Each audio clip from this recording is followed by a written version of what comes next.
Saudara-saudara, hari ini Minggu 29 Maret 2020. Kita semua memasuki Minggu Prapaskah yang kelima.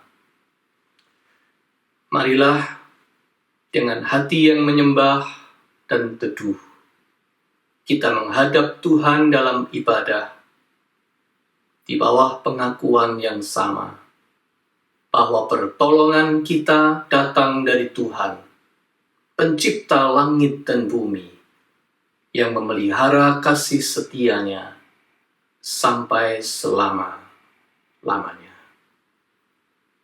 Amin.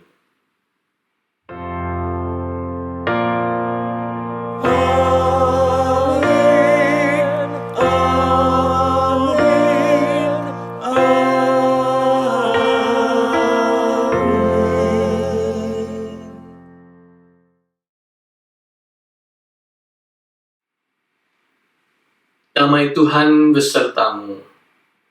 Peace be with you.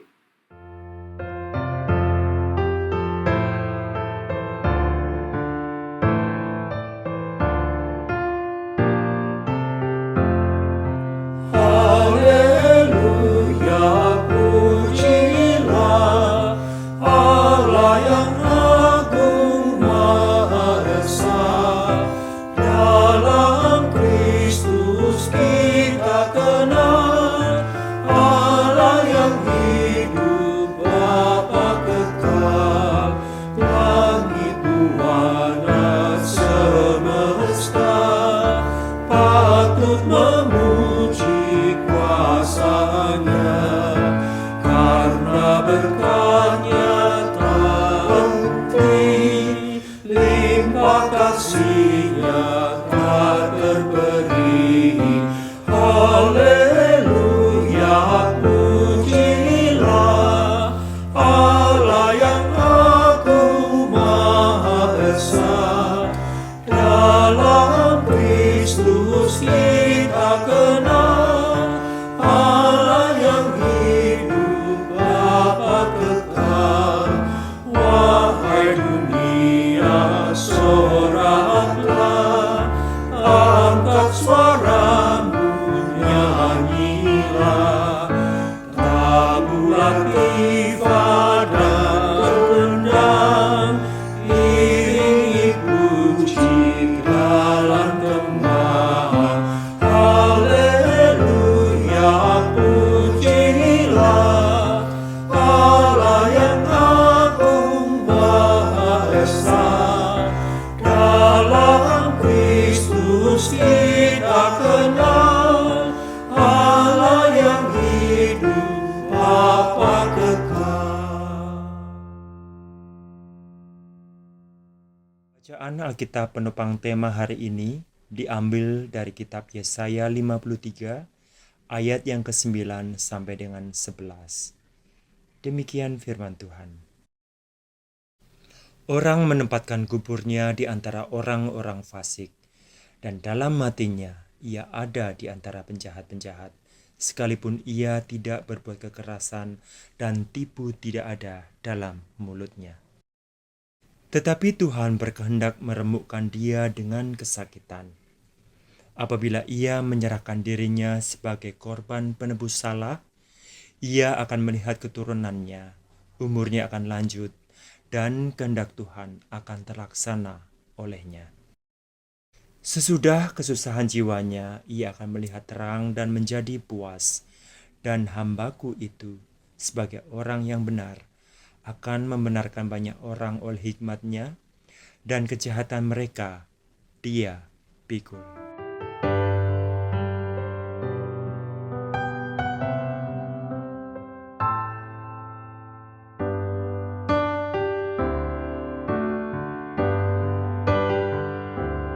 Tuhan, ku bila hati kawanku terluka oleh tingkah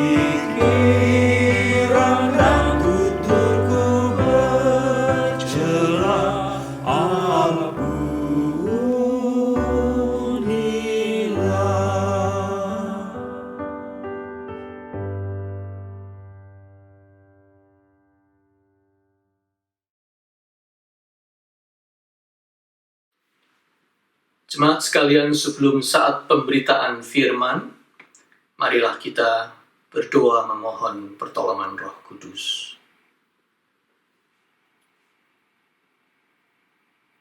Ya Allah, Roh Kudus, Allah yang tinggal dalam hati kami, Allah yang lebih besar dari segala tantangan yang ada di luar diri kami. Tolonglah kami, mampukanlah kami untuk menghadapi segala sesuatu di dalam hidup ini, di dalam terang firman-Mu. Ajar kami untuk lebih percaya pada perkataan-Mu daripada apa yang dikatakan oleh kejadian-kejadian di sekitar kami. Tolong kami untuk meletakkan pengharapan kami hanya kepadamu, sumber kekuatan dan penolong kami.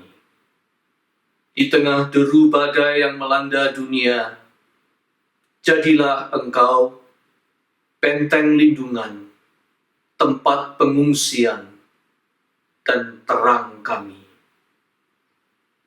Bukalah hati dan kesadaran kami untuk memahami firman-Mu dan kebenaran-Mu.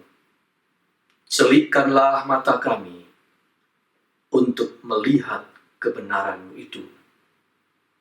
Di dalam nama Tuhan Yesus Kristus, kami berdoa. Amin. Pembacaan Alkitab diambil dari Injil Matius pasal 9, ayat 9 sampai dengan 13. Setelah Yesus pergi dari situ, ia melihat seorang yang bernama Matius duduk di rumah cukai. Lalu ia berkata kepadanya, "Ikutlah aku." Maka berdirilah Matius, lalu mengikut dia. Kemudian ketika Yesus makan di rumah Matius, datanglah banyak pemungut cukai dan orang berdosa dan makan bersama-sama dengan dia dan murid-muridnya. Pada waktu orang Farisi melihat hal itu, berkatalah mereka kepada murid-murid Yesus, "Mengapa gurumu makan bersama-sama dengan pemungut cukai dan orang berdosa?" Yesus mendengarnya dan berkata, "Bukan orang sehat yang memerlukan tabib, tetapi orang sakit. Jadi pergilah dan pelajarilah arti firman ini. Yang ku kehendaki ialah belas kasihan dan bukan persembahan. Karena aku datang bukan untuk memanggil orang benar, melainkan orang berdosa." Demikianlah pembacaan Alkitab. Berbahagialah kita yang mendengarkan firman Allah dan memeliharanya. Hosiana. Hosiana, Hosiana, Hosiana.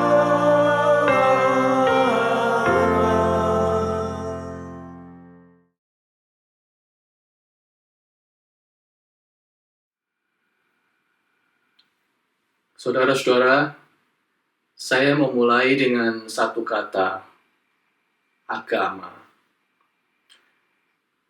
Apakah dalam situasi krisis seperti sekarang ini, orang lari kepada agama? Seharusnya begitu. Setidaknya sebagai pegangan. Sebab situasinya memang sudah membawa kita kepada perbatasan tipis antara hidup dan mati.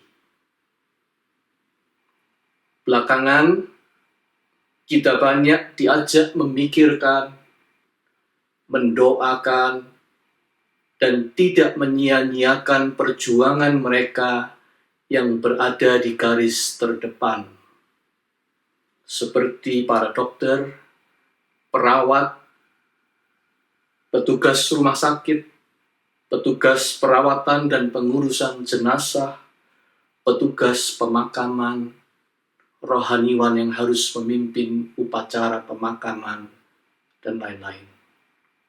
Yaitu dengan cara kita tetap tinggal di rumah. Itulah cara kita menghargai perjuangan mereka. Kenapa mereka disebut berada di garis terdepan? Sebab mereka paling dekat dengan risiko, bukan? Risiko apa? Risiko kematian. Bahkan sebenarnya, saudara-saudara, dalam situasi seperti sekarang ini, risiko yang satu ini bisa mengenai dan mendekati siapa saja. Seperti kata seorang teman pendeta saya dari Surabaya, krisis COVID-19 ini telah memaksa kita untuk melihat sesuatu yang sering terlupakan dalam kehidupan ini. Tepatnya, ia menulis begini di Facebooknya. Tiba-tiba saya teringat ungkapan ini. Hidupmu itu sama seperti uap yang sebentar saja kelihatan, lalu lenyap. Pernah beli siomay dari abang-abang yang berjualan keliling? Ingat, ketika ia membuka tutup jualannya, uap langsung muncul, bukan? Berapa lama? Sebentar saja. Singkat. Suka atau tidak suka, COVID-19 ini membuka paksa mata kita untuk melihat satu hal yang sering kali terlupakan ini. Hidup bukan hanya singkat, tetapi di luar kendali kita. Hidup ini singkat dan di luar kendali kita. Artinya, bisa sekejap diambil tanpa permisi dulu. Tak kuasa kita menolaknya. Dalam situasi sekarang, saudara-saudara, siapa yang tidak takut kehilangan hidupnya? Oleh karena itu, seperti saya katakan tadi, semestinya agama menjadi pelarian kita. Tetapi pertanyaannya adalah, benarkah demikian? Benarkah agama bisa menjadi tempat pengungsian kita? Sayangnya harus diakui, dalam krisis seperti ini, agama seringkali malah tidak menawarkan kelegaan atau setidaknya penghiburan kepada masyarakat. Justru agama banyak ribut dengan dirinya sendiri, dengan kepentingannya sendiri. Sibuk tunjuk jari, saling menyalahkan satu sama lain.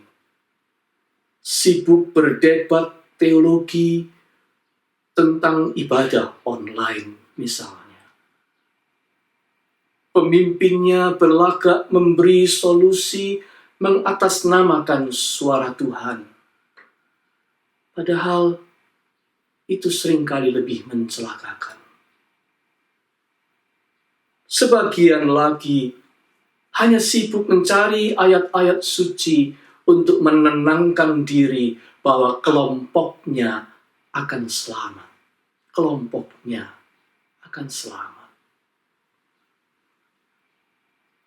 Saudara, agama hanya mempertontonkan ketidakpekaan,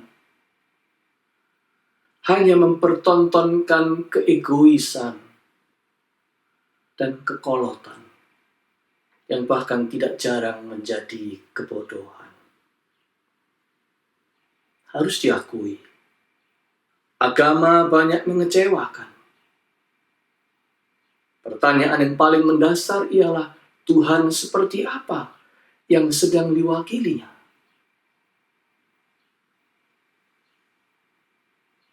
Saudara-saudara, meskipun tidak sama persis situasinya, agama pada zaman Tuhan Yesus juga mengecewakan. Di bawah penjajahan Romawi, juga melalui pemerintahan boneka dinasti Herodes, masyarakat waktu itu sangat tertekan. Ditindas pajak, dicekam ketakutan, banyak penyakit, dan banyak orang sakit. Sebagian besar dililit oleh kemiskinan. Mereka merindukan perbaikan keadaan. Mereka menantikan datangnya keselamatan. Tetapi agama pada waktu itu dan pemimpin-pemimpin agama Yahudi malah sibuk dengan diri sendiri. Sibuk dengan peraturan-peraturan agama yang rumit dan membebani masyarakat. Sibuk dengan memberi sanksi kepada yang melanggar peraturan. Sibuk membedakan diri dari kelompok yang dianggap berbeda faham. Sibuk mencela, mengutuk, menghakimi. Tatkala menyaksikan fakta bahwa Yesus yang sudah begitu berbuat banyak kebaikan itu duduk makan bersama dengan para pemungut cukai, reaksi mereka cuma mencibir dan menyindir. Mengapa gurumu makan bersama-sama dengan para pemungut cukai dan orang berdosa? Itu pertanyaan sindiran mereka di ayat 11. Hanya itu reaksi mereka. Agama pada saat itu sesungguhnya malah menghadirkan tekanan tambahan sehingga membuat orang letih, lesu, dan berbeban berat. Matius 11 ayat 28. Yesus memang tampil sangat berbeda. Apa yang membuatnya amat berbeda? Jawabannya kepada para pencibir dan penyindir itu menyingkapkan di mana letak perbedaan itu. Ayat 13 berbunyi, bukan orang sehat yang memerlukan tabib, tetapi orang sakit. Jadi, pergilah dan pelajarilah arti firman ini. Yang ku kehendaki ialah belas kasihan dan bukan persembahan. Karena aku datang bukan untuk memanggil orang benar, melainkan orang berdosa. Yang ku kehendaki ialah belas kasihan. Dalam Alkitab terjemahan bahasa sehari-harinya, The Message, Eugene Peterson punya terjemahan yang bagus dan jelas. Go, figure out what this scripture means. I am after mercy, not religion. I am after mercy, not religion. Mercy, not religion. Belas kasihan, bukan agama. Yang membedakan Yesus dengan agama pada saat itu ialah di sini. Mercy, belas kasihan. Agama tak punya mercy.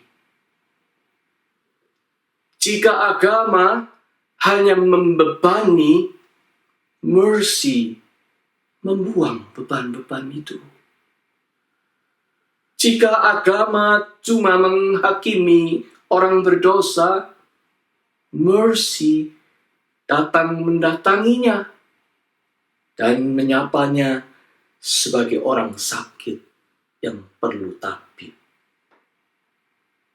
Jika agama mengutuki orang-orang berdosa, mercy menjadikan mereka sahabatnya. Yesus penuh dengan mercy. Itulah yang membedakan antara dirinya dengan agama.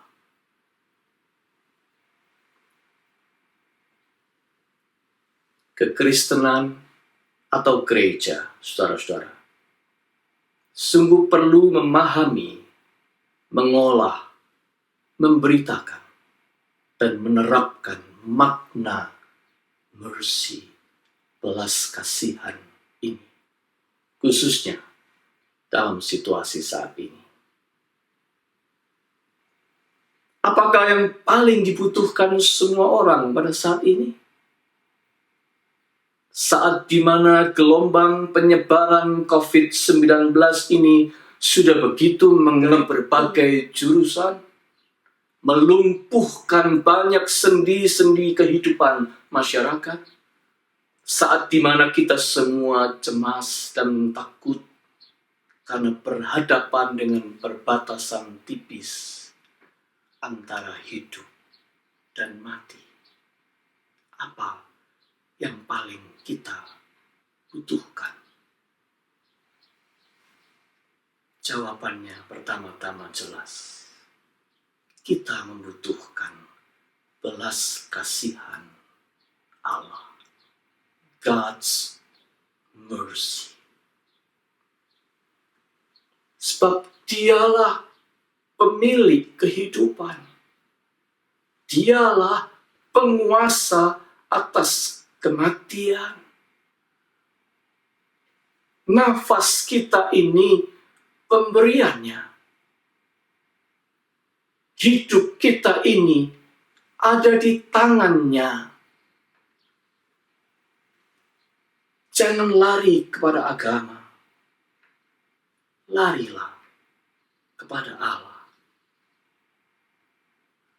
Hidup kita ini kita tidak bisa mengendalikannya. Tetapi Allah bisa. Oleh sebab itu, larilah kepada Allah. Tempat pengungsian kita yang sejati adalah Allah, Tuhan. Tuhan yang berbelas kasihan. Tuhan yang berbelas kasihan itu tidak mungkin membiarkan semua ini terjadi tanpa maksud dan rencananya yang penuh belas kasihan. Oleh karena itu, saudara, marilah dengan rendah hati kita tengadah ke atas, menyerukan permohonan akan belas kasihan Tuhan. Itu yang kita butuhkan saat ini. Bersama dengan umatnya di seluruh muka bumi, mari kita serukan, Tuhan, kasihanilah. Kyrie eleison. God, have mercy upon us. Runtuhkanlah semua benteng keangkuhan kita. Mohonlah belas kasihannya. Sebab itulah satu-satunya sumber pengharapan kita. Seperti yang pernah dikatakan oleh almarhum Paus Yohanes Paulus Kedua, besides God's mercy, there is no other source of hope for mankind. Selain dari belas kasihan Allah, tidak ada sumber pengharapan lain bagi manusia. Namun, saudara-saudara, selain belas kasihan vertikal, kita juga membutuhkan belas kasihan horizontal. Belas kasihan dari sesama manusia. Artinya, kita perlu saling menunjukkan belas kasihan satu terhadap yang lain. Begitulah caranya kita berperang melawan penyebaran COVID-19 ini. Ada orang bijak berkata, suffering is a gift. In it is a hidden mercy. Penderitaan adalah anugerah. Di dalamnya tersembunyi belas kasihan. Artinya, janganlah kita hanya tenggelam dalam sufferingnya, kesengsaraannya, melainkan temukanlah yang tersembunyi di dalamnya, yaitu mercy-nya, belas kasihannya. Yakinlah, Tuhan bukan hanya mengizinkan suffering datang mengunjungi kita, tetapi Dia juga menyediakan belas kasihannya. Kalau Dia mengizinkan suffering datang, Dia juga mendatangkan mercy-nya. Termasuk mercy atau belas kasihan horizontal di antara kita. Belas kasihan yang bisa kita tunjukkan dengan cara saling mengurangi celaan, umpatan, makian, dan hujatan satu sama lain. Ini bukan saatnya untuk itu. Belas kasihan dengan menahan diri dari menambahi beban orang lain dengan sebaran berita-berita negatif, apalagi hoax yang tidak bertanggung jawab, yang hanya membangkitkan ketakutan dan menambah kepanikan. Sebagai gantinya, mari kita hadirkan tindakan-tindakan belas kasih, mulai dari yang paling sederhana. Doakanlah para pejuang kemanusiaan garda terdepan, dan jangan menyia-nyiakan pengorbanan mereka dengan sedapat mungkin tinggal di rumah dan melakukan social distancing. Atau berpartisipasi dalam gerakan donasi untuk menopang biaya perlawanan terhadap COVID-19 yang membutuhkan dana sangat besar. Memberi donasi melalui lembaga-lembaga yang dapat dipertanggungjawabkan. $1 setiap orang saja akan bertumpu menjadi besar jika kita melakukannya bersama-sama. Selain itu, saudara-saudara, di saat seperti sekarang, ada banyak orang yang terpaksa, sekali lagi terpaksa, membawa diri dalam risiko taruhan nyawa, karena tidak punya pilihan. Bukan tidak mau social distancing, tapi mereka tidak punya pilihan, karena mereka harus menyambung nyawa dirinya, keluarganya, sehari lepas sehari. ingatlah mereka juga. Doakanlah mereka. Dan jikalau mungkin kita yang masih berkelebihan, berbagilah berkat dengan mereka-mereka ini.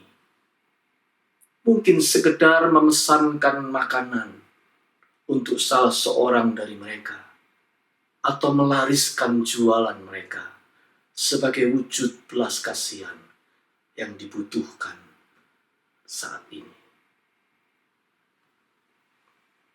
Mungkin ada orang yang berkata, cuma 1 orang atau cuma $1, apalah artinya? Dibandingkan dengan ganasnya penyebaran virus yang mematikan ribuan orang dalam sehari ini. Apakah artinya itu? Saudara, jangan salah. Saat ini, kita harus berpikir dapat menyambung nyawa atau menyelamatkan nyawa 1 orang saja. Itu adalah sebuah kemenangan dalam peperangan ini. Itulah yang diperjuangkan oleh para pahlawan kemanusiaan di garis depan, yang merawat penderita yang terjangkit. 1 nyawa saja mereka perjuangkan dengan mempertaruhkan dirinya. Sebab kalau semakin banyak orang berpikir seperti ini, memperjuangkan 1 nyawa itu berharga, dan semua orang makin banyak berpikir seperti itu, maka akan ada banyak nyawa yang diselamatkan, bukan? Mendiang Bunda Teresa pernah dicibir dengan pertanyaan sinis. Untuk apa kamu menolong segelintir orang miskin di Kolkata, India? Mengingat lautan atau samudera kemiskinan di seluruh dunia ini. Apa artinya perbuatan? Beliau dengan bijaksana menjawab, jika saya menyedok semangkuk air dari pantai lautan itu, setidaknya jumlah air dalam lautan itu telah berkurang sebanyak 1 mangkok, bukan? Itulah yang saya lakukan. Artinya, tindakan belas kasihan tidak akan pernah sia-sia. Saudara-saudara, dalam bukunya Living Victoriously Through Adversity, Dana Arcuri menulis begini, our job on earth is not to criticize, reject, or judge. Our purpose is to offer a helping hand, compassion, and mercy. We are to do unto others as we hope they would do unto us. Tugas kita di dunia ini bukan mengkritik, menolak, atau menghakimi. Tujuan kita adalah menawarkan pertolongan, belas kasihan, dan kemurahan. Kita patut melakukan kepada orang lain sebagaimana kita berharap mereka melakukannya kepada kita. Sounds familiar, bukan? Bukankah itu yang diajarkan oleh Yesus Kristus, Tuhan yang berbelas kasih itu? Dana Arcuri benar. Bisa menang melewati kesengsaraan, kita harus menonjolkan tindakan saling berbelas kasihan. Mercy.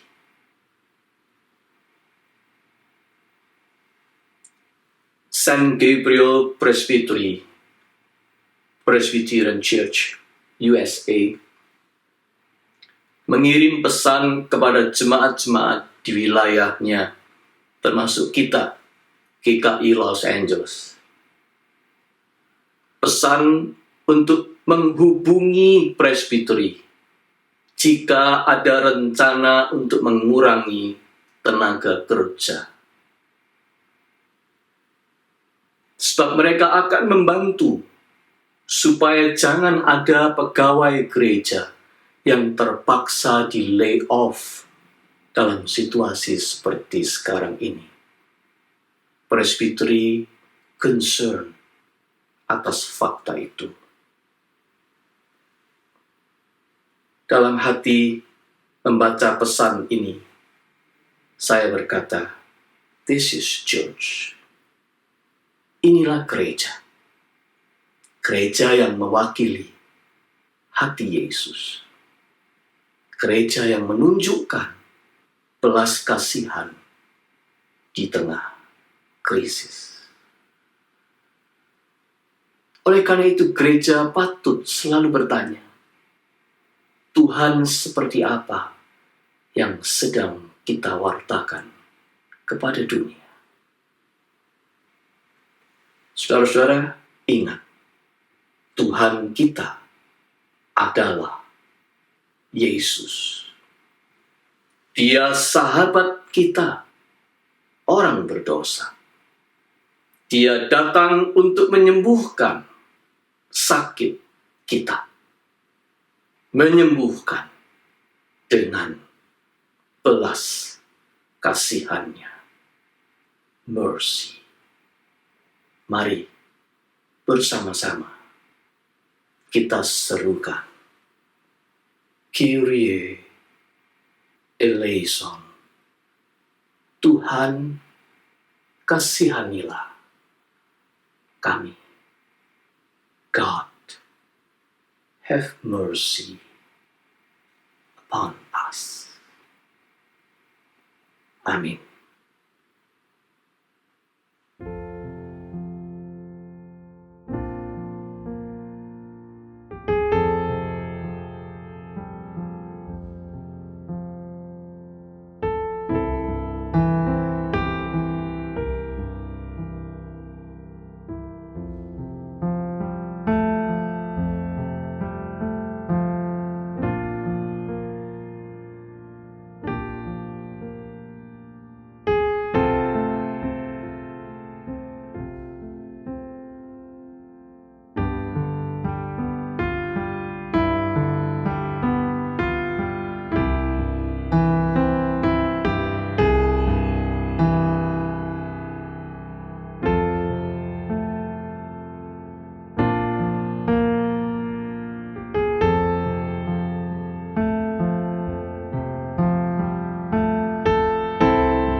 Saudara-saudara, mari kita menyatukan hati di dalam doa syafaat.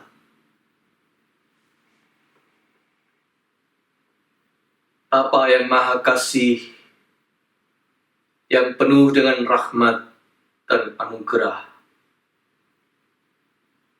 kami percaya segala sesuatu di alam semesta ini ada di dalam kendali-Mu.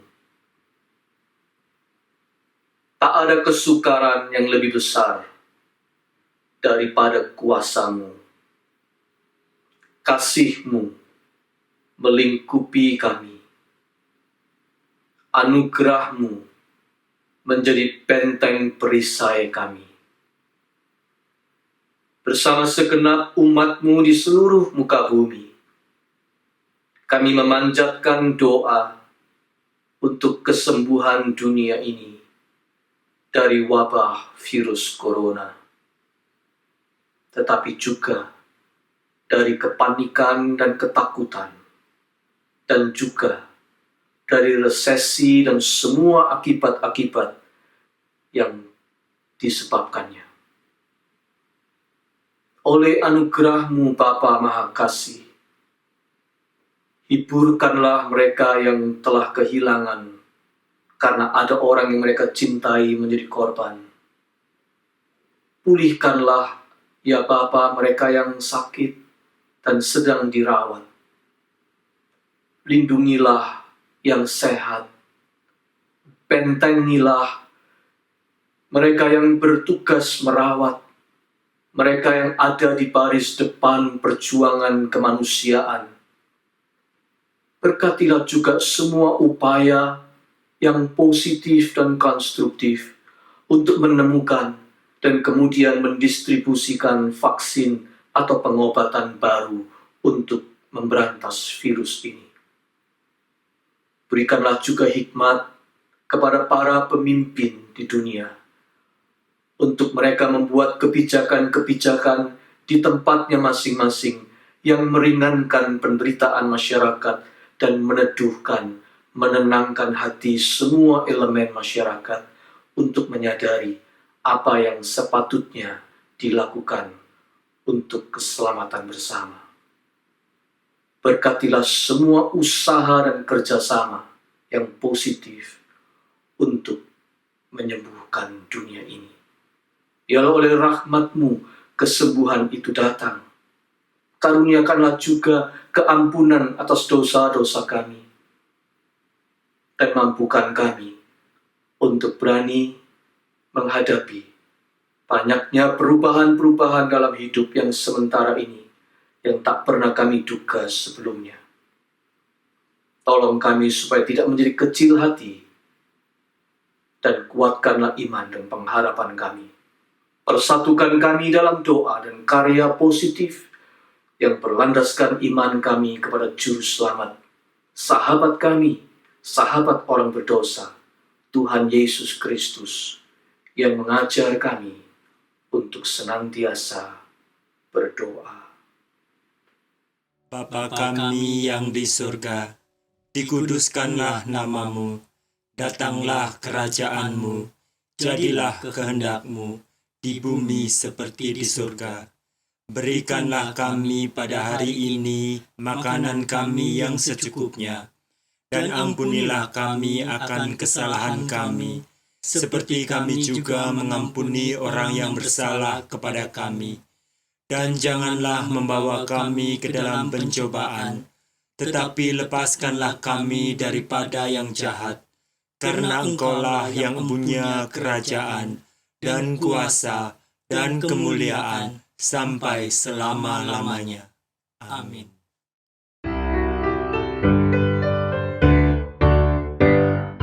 Ku mau berjalan dengan Juru Selamatku di lembah berbunga dan berair sejuk. Ya, kemana juga aku mau mengikutnya, sampai aku tiba di negeri Bapa. Ikut Tuhan Yesus, ku tetap mendengar dan mengikutnya. Ikut Tuhan Yesus, ya, kemana juga ku mengikutnya. Ku mau berjalan dengan Juru Selamatku di lembah gelap, di badai yang menderu. Aku takkan takut di bahaya apapun, bila ku dibimbing tangan Tuhanku. Ikut Tuhan Yesus, ku tetap mendengar dan mengikutnya. Ikut Tuhan Yesus, ya, kemana juga ku mengikutnya.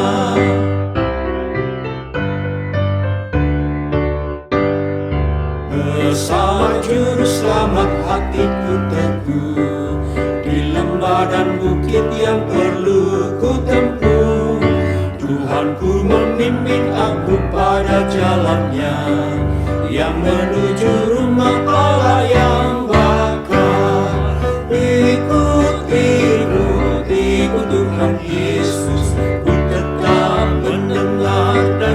mengikutnya. Ikut Tuhan Yesus, ya kemana juga ku mengikutnya.